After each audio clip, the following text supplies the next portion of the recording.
औरंग्याच्या विचारांनी प्रभावित झालेल्या इम्तियाज जलीलने आता आपले खरे रंग दाखवायला सुरुवात केली आहे। एकीकडे औरंगजेबावर स्तुती सुमने उधळायची आणि दुसरीकडे आपलं पॉलिटिक्स चमकवण्यासाठी शिवाजी महाराजांच्या नावाचा वापर करायचा हा जिहादी आणि दुतोंडी साप सुमार सुटला असून आताही तो काहीतरी बरळलाय।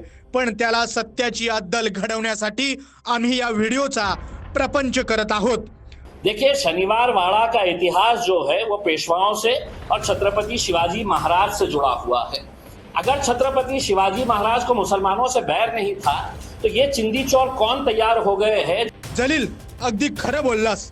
शिवाजी महाराजांनी कधीच मुस्लिमांचा विरोध केला नाही, पण महाराजांनी औरंगजेब आणि अफजलला समर्थन करणाऱ्या मुस्लिमांचंही कधीच समर्थन केलं नाही।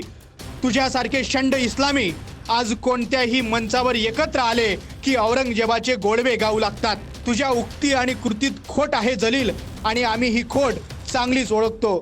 म्हणून पुन्हा आपलं हे ज्ञान पाजळताना जरा लाज बाळग, नाहीतर इथले हिंदू झोपलेले नाहीत। जास्त माज केलास तर चरबी सकट उतरवला जाईल।